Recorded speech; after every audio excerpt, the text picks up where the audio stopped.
Hello, everyone. This is criminal profiler Pat Brown, and I want to talk to you about the very fascinating case of this man. Well, this is the way he looks today after spending 4 decades in prison.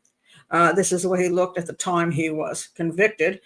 His name is Subramanyam Vedam. We're going to call him Subu from now on because Subramanyam is a bit of a long name to say. And let me read you here. A Pennsylvania man who was recently exonerated after spending more than 4 decades behind bars has now been taken into custody by Immigration and Customs Enforcement, ICE, and faces possible deportation to India. It's a very unique case, and because he was not a U.S. citizen at the time he was convicted, for some reason, even though he'd been living since he was 9 months old, he was living in the United States. But unfortunately for him, his parents were from South India. They returned to India when the mom was pregnant because the grandfather was not doing well, and he was born, therefore, in India. And when he came back, he was therefore an Indian citizen. Why he never became an American citizen before he got convicted, I do not know.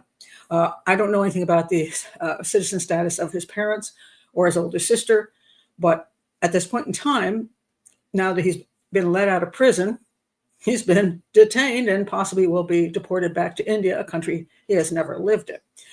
Of course, he spent most of his life in prison, and it is believed by the Innocence Project, who worked to get him out of prison, that he is innocent of the crime that he was convicted of, and he has been exonerated. A judge has found that they decided not to go for a third trial on the evidence that they found. I'm going to get into all the evidence of the case. And anybody who knows me knows I'm not fond of the Innocence Project. Oftentimes I will call them the Technicality Project, that they get people out who, on a technicality, which may be perfectly legitimate, but not necessarily because the person was innocent. And was this guy innocent? So I was fascinated by the case because of the story of how he was a young man who grew up in the U.S. and basically an American. I have a lot of Indian friends, and they became citizens, so they're Indian Americans, and their children are all citizens as far as I know. So most of the kids who grow up with parents who've moved from India to the United States and are now this age are usually citizens. For some reason he was not. And I don't know who failed to do paperwork, but the kids I know of my friends have grown up to be fine citizens of America. My friends let's face it, when they came over, they were highly educated. The friends I happen to know now, not every Indian who comes to America is highly educated. Now but there are many who come here and you'll meet them as doctors, engineers, IT people. My friends were that. So they had quite large homes. They raised their children very, very well. The kids were well educated, very respectable kids, very involved in the family and community. So all the kids that my Indian friends raised, nobody ended up in prison. Let me just say that.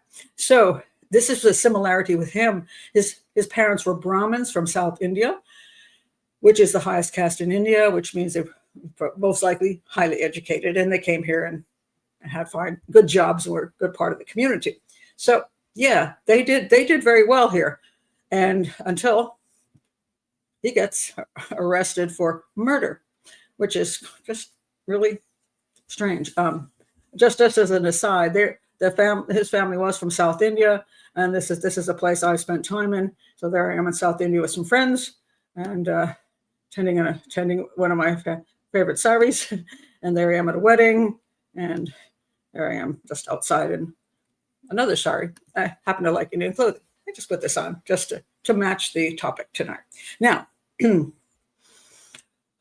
so I understand the way he grew up and the family, probably the way the family raised him. One of the things the sister brings up, she brings up a number of things. She says, he grew up in Hinduism.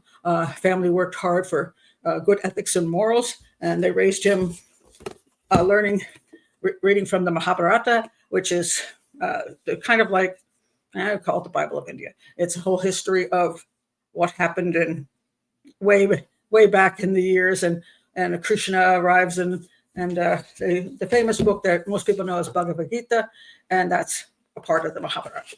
Anyway, just want to say he grew up in a pretty nice family, and his sister said he didn't like killing anything. He'd like shoo flies out, so he was just a peaceful, nice guy. So what the heck? How did this guy get convicted? And now that he's been in prison has been in prison for 40 years, everybody says he's a very kind man. He's done all the academic stuff there. He's gotten degrees and very well liked, and has done a lot of good in the prison. And so was he wrongly convicted? And, me, I always love to know how somebody gets convicted. And with the Innocence Project, if they finally came up with a case, and there's been a couple that I've said, oh my God, this time they actually got an innocent person out of prison. Is this one of them? So I looked into it.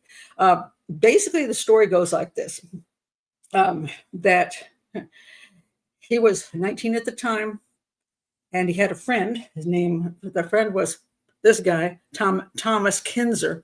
I couldn't even find a picture of Tom, so it's just Tom. And what basically happened was this. Let me read it to you.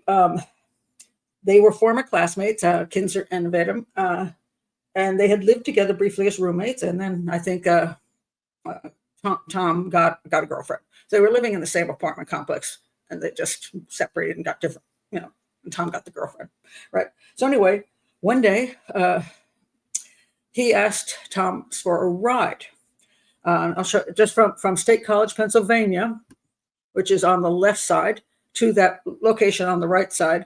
And that's a place called Lewistown, or it's Lewiston. I don't know how it's pronounced. He asked him for a ride there. So Tom borrowed a van from his parents, and they went through, this is a mountain area. So they went through the mountainous area. It takes about 35 minutes. They got to the location, and then they turned around and came back. Subu, I'll call him Subu. Subu said Tom dropped him off, and that's the last he saw him. Well, the vehicle that Tom borrowed from his parents was in his parking space at the apartment complex, but he was never seen again. And he was found 9 months later in the woods, shot in the head. So he gets arrested for the crime. Why? Well, the claim was this. All right, let me pull this up here. The prosecution's case, essentially. All right. It just disappeared on me. I love it when it does it. I'll find it in a second. All right, here's the prosecution's case. And one of the things the defense points out is that this was a totally circumstantial case. Weapon was never found. There were no witnesses. Basically, he was the last person known to have been with Tom Kinzer. So this is their case, I'll guess. Vedam, Subu Vedam, was the last person seen with Kinzer. Testimonies from Kinzer's father and a friend established that Kinzer gave Vedam a ride in his parents' van on December 13th, 1980, the day he was last seen alive. Now, this is the one. This is an absolute fact. Okay, the defense doesn't say that's not true. Yeah, he did. He asked for a ride from his friend. The friend gave it to him. The question was, did his friend get back and drop him off as he claims, or did something happen to his friend? And he never made it back. Or did Tom Kinzer, his friend, drop him off, make it back, and something else happened then? All right, a .25 caliber handgun was the murder weapon. That's what the prosecution said. When Kinzer's body was discovered 9 months later, a bullet wound consistent with a .25 caliber round was found on his skull. A .25 caliber casing was also recovered near the body. In some places it says in the pocket. Now, I want to say this. The actual, any kind of paperwork, proof, anything, I can't find any of that. And the reports, nothing, I can't find it. I don't know why none of that exists. Maybe it does someplace, but I can't find it. One thing I know for sure, the FBI, they testified in court that it was a 25 caliber weapon that was used. And later on, the reason defense got him out in 2023 is they found an old report, supposedly, that stated that the bullet hole was smaller than would have been made by a 25 caliber. Therefore, it was a 22. Now, the FBI report is not available. I don't know what it actually says. I don't know whether, but this, essentially, the judge determined, based on this, that there would be, if this had been presented in court, that there would be reasonable, possible reasonable doubt by the jury. Therefore, he decided that he should be released from prison, and there's going to be no third trial. So this actually is a technicality, mind you. Okay, so this is actually not proof of innocence. The defense will say it's proof of innocence, but that is not proof of innocence. All they're claiming at this point is that the FBI had some determination someplace. I don't know. There was more than one determination. I don't know if it was somebody who did a bad determination. I don't know if somebody did a good determination. I don't know. These things are, this size bill at all compared. It's very close, but supposedly can be just a little different. Don't know because I can't see the report. But based on that report, the judge has determined that this could have influenced the jury, and therefore he was released from prison. That's a technicality. That's not proof of innocence. But was he innocent? This is the question.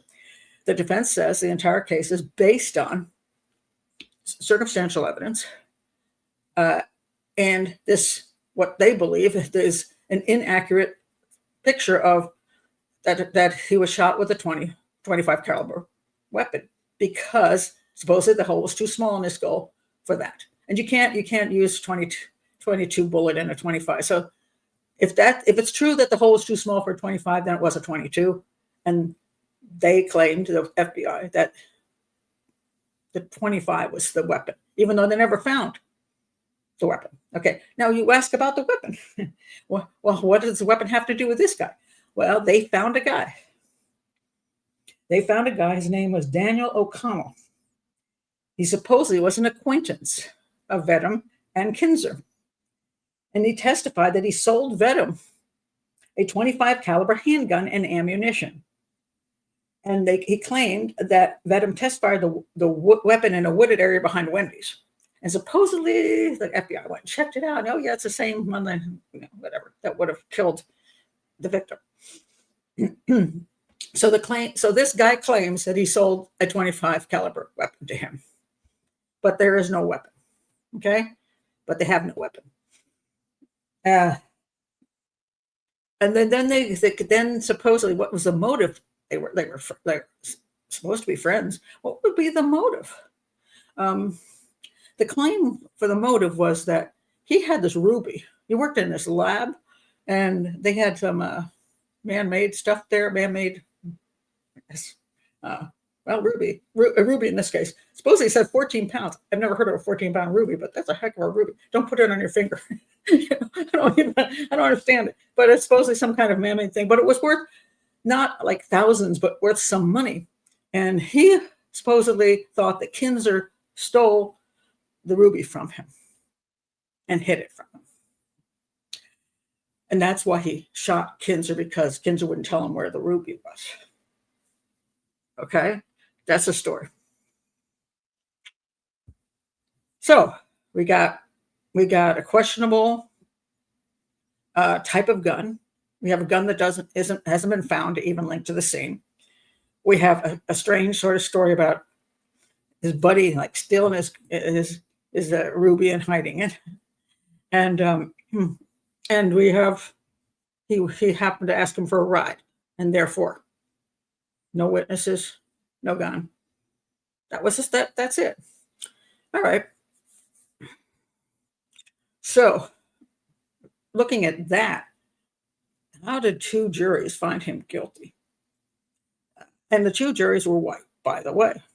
Well, there was a good reason for that. He was the only Indian guy in town, outside of his dad at the time. His sister was the only other Indian teenager at the time. So the two of them and their parents were basically it. So the jury was middle-aged white people, both times. So they found him guilty. Based on what? What the heck? This nice young man from a very educated family. Why would they find him guilty just because? All right, I'm going to lay out why they found him guilty. It's not. If you go and look at a lot of reports, the ones that make it to the top of Google won't tell you half of this stuff.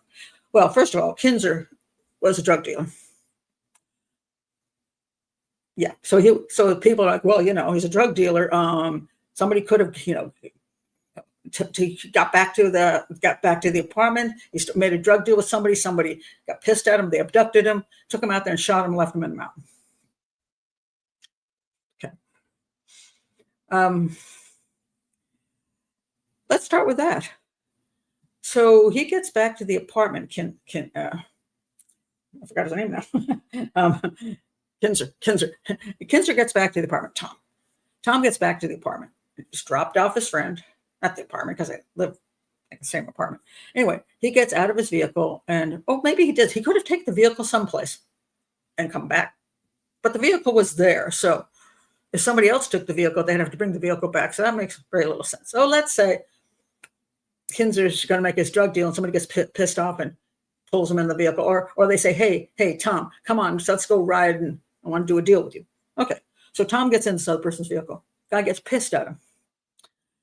And wouldn't you know it, when that guy decides to kill Tom, instead of just throwing him in the local bushes, he goes back down the mountain road. You see what that little blue box is? Well, a little to the west of that blue box and a little bit right about there is where his body is found in this area of the mountain. It's a kind of odd that the person who, if it's not him, who does kill him, drives back up the mountain road to put him there in the exact place that they had just driven from. So that's one thing. It's a little odd. Okay, let's go with the second thing. So Tom is a drug dealer. Guess what? So is he. They try not to mention that too often. Yeah, he was actually arrested for LSD. Now, you could say he was just a user and not a seller, but there's a little bit of suspicious things going on between him and Tom. And the place that they were going to, that he asked him to go to, was a drug place in Lewistown or Lewiston, however you pronounce it. They went there because that's where they got drugs from. So he, I believe, was selling drugs to whomever, other college students, whatever. Yeah. So he was not some innocent guy who didn't know anything about drugs and his buddy did. No. Now, I don't know who, he might have been a bigger dealer than him, but they did arrest him for that. And guess what else they arrested him for? So that's two. So he was not as innocent as sister wants to believe. So that's two. Number three, that ruby story. Guess where he got the ruby from? He stole it from the lab. He didn't borrow it. He stole it from the lab. So, okay. So he's a drug dealer and a thief. So he's kind of gone off the proper road, that his parents, no doubt, tried to raise him on. So now we have a guy who is not exactly the most honest fellow in the world and hangs out with drug dealers, if he's not one himself, So anyway, supposedly the gem he stole, he thinks his buddy drug dealer stole it from him. Now, so they're going off on this trip, whatever concocted reason they were supposed to be on this trip. They go off to Lewistown and do whatever they do there, which has to do with drugs. And then they come back along that mountain road. And did something happen on the mountain road? In that location, I'll see if in that location, there's actually in the forest there is actually, his body is found, right? Obviously in a place you can pull off the road and kill him. And then the vehicle shows back up. That's I'll go with number 4 on there. The vehicle shows back up at the apartment. Well, he had to get back to the apartment too, So he basically just drove back to the apartment and left the vehicle in the right space. If somebody else had taken the vehicle, probably the vehicle wouldn't have ended up back at the apartment, nor in the right space. So either he killed Tom on the way back and then just returned the car to the proper space, or literally Tom arrived home and somebody kidnapped him and then took him back down the road and shot him and put his body exactly where he was driving with Tom. No, that's pretty much a wild story. So let's see what we've got now. Number 1, he's in drugs too. 2, he's a thief. 3, the car ends up back at the apartment. 4, I'll get to the rest of the ruby thing in a minute because that's going to be major. I just go to it right now. Guess where the ruby was found? And let's say it was buried near a tree. Somebody was hiking along. I don't know what they were doing up there. They found the ruby fairly near the body of Kinzer. What another coincidence, right? So now the ruby's found. It was up on the mountain too. So now we got that. Let's go to the last thing about him being shot. Now, if there was a 24 caliber casing there, now they're trying to say, well, maybe it was there for some other reason. Somebody else was in the scene and his body just fell onto the casing. Okay, he was in a sinkhole. So could there have been another casing there? The chances are unlikely that his body fell on top of a casing and the casing wasn't used in the crime, but okay. Now, there is another weird claim out there and I can't figure out where this information comes from, that there were 22 caliber casings as well. I don't know that that's true because I can't get hold of the paperwork. But let's go to the gun issue. Remember the guy who said he sold him a gun? Guess what? He admitted he bought the gun from the guy. It's not a claim that the prosecution found some guy to just try to claim he sold him a gun. No, he admitted he bought the gun from the guy, the 25 caliber gun. Now, on top of that, well, he tries to say, I didn't buy the gun before Kinzer was killed. I bought it after Kinzer was killed. Well, okay. After he disappeared, because he didn't know he was killed. That was just disappeared. So obviously I couldn't have used the gun in that crime because I bought the gun later. Of course, there's zero proof that the gun was bought after Tom disappeared and not before Tom disappeared. But now you ask this very important question, I hope. Where's the gun? I can't find an answer for that because obviously he got rid of the gun. Why did you get rid of the gun? You just bought the gun. Why did you get rid of the gun? I'm sure you can come up with a story. But he got rid of the gun that supposedly was used in the crime that he bought. So when I look at why the jury found him guilty, why 2 juries found him guilty, it's because he's probably very, very guilty. I mean, all those things put together. And then the defense claim is that the ruby had nothing to do with it in spite of the fact it was found on the same mountain.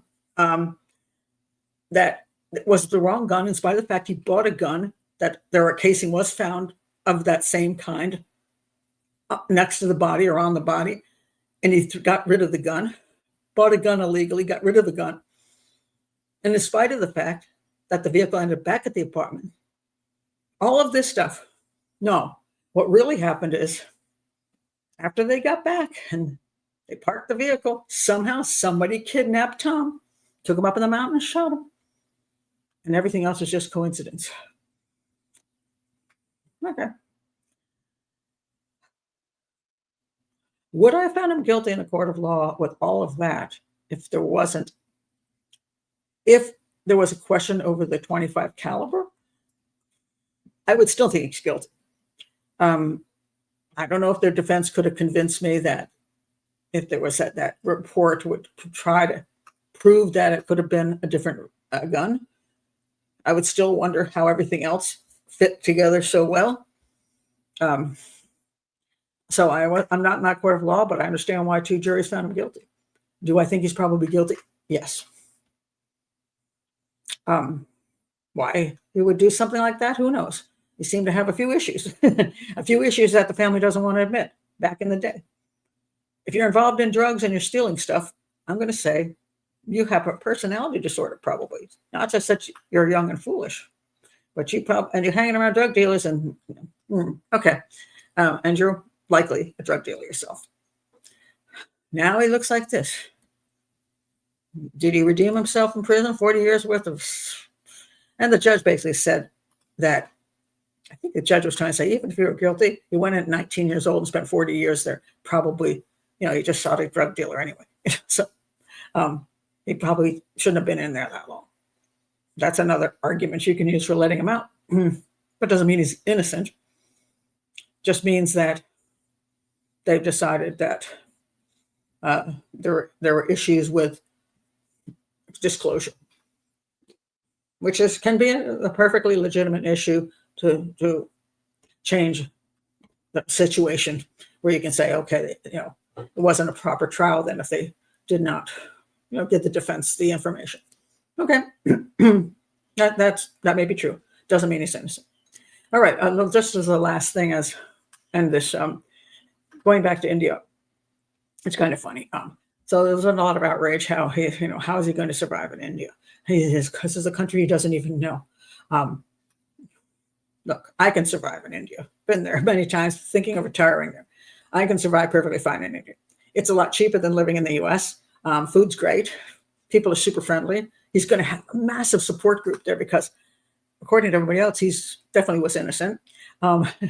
He was exonerated. He was wrongly put in prison for 40 years. I don't know if he's going to get a payout on that or not, because usually you end up with some kind of payout for being wrongly convicted, which I don't think necessarily was wrongly convicted. But again, he may get a big payout. If he gets a big payout, he's going to have a heck of a great time in India. He's going to, he can get a beautiful place to live. He probably can give talks all over the country. He's probably well-spoken. He's got degrees. I mean, he's going to do great in India. He's been in prison for 40 years. That's not really America. You know what I'm saying? So it's not like he's been taken from 40 years of living his whole life here, totally Americanized. No, he's been in prison for 40 years. He's become prisonized, So, and he did, when he was a kid, he grew up with Indian influence. And he did go back and visit family in India, relatives in India. I know that most of my friends' kids often will go there for a period of time, sometimes for the summer, sometimes for a month here and there, or on Christmas vacation, whatever. They'll go to India. And so they're familiar with India. They're familiar with the life of India. Not that everything is easy, because sometimes they oh, this is difficult for us because maybe they don't speak the language as well as they should, growing up with their parents. They're usually fine with the food. I haven't seen any issues with that. There's sometimes pollution, trash, and things that India is known to be a little overwhelming with a lot of people, a lot of noise. But then there's festivals and there's super friendly people, and there's a whole bunch of wonderful things there. So every country's got its negatives, and every country's got its positives. He's going to have no problem in India. So don't when you think, oh my God, he's being deported and he's really an American.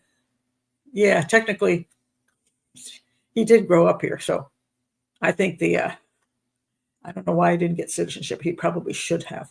And do I think of him as an American? Yes, I really do think of him basically as an American without the paperwork, because he grew up here. But the parents didn't get you citizenship. You didn't get citizenship.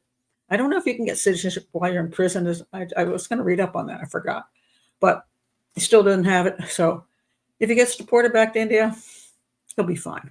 He will. He's going to be okay in India. So it's not one of these situations where you're being dumped in a country you know nothing about and have no idea how to survive there, and you don't have any money. That's not going to be his situation. So if he did commit this crime when he was young, which I think he probably did, he has paid the dues of 40 years in prison. He has done well in prison, been a model prisoner, and educated himself. Tom, who doesn't even get a picture, who pretty much is just called a low-life drug dealer, even though he also went to college. And yeah, so did he deserve what he got? Probably not. He didn't get a life at all. He did. So if he killed him, well, he deserved to be in prison, and he maybe deserves a life sentence, but he has done 40 years. But yeah, he's out now. And we'll see what happens with the deportation. I won't be surprised that people will fight the deportation. And then I say he'll probably do the rounds of public speaking and all that kind of stuff and write a book. So some people come out of prison and do pretty well. I think he's going to be one of them. So anyway, those are my thoughts on this case.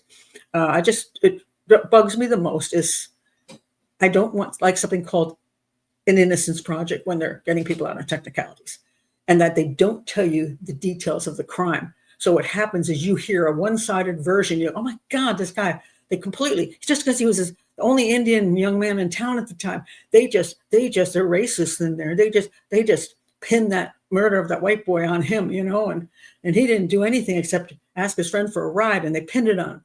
No, there was a lot more that went into the courtroom that convinced that jury, rightly so, that he was probably guilty. And yes, what they found, the supposed issue of the size of the bullet hole, well, I can't see any of the paperwork. It's all hidden behind the scenes. And it basically one judge gets to make a decision, which is interesting to me. It's just oftentimes we talk about, well, not me, I want a professional jury system, but people talk about how they just absolutely think we should have a civilian jury system. And when two juries find the guy guilty, a judge can simply overrule it. Not even another trial, not another jury, one judge. And that's the way our system works. So we don't really trust our juries, do we? Anyway, thank you for being here. And if you're new to the channel, please do like and subscribe. Check my playlist. And yeah, let's see whether he gets deported or he doesn't get deported. Either way, as I said, I think he's going to be just fine. Bye-bye.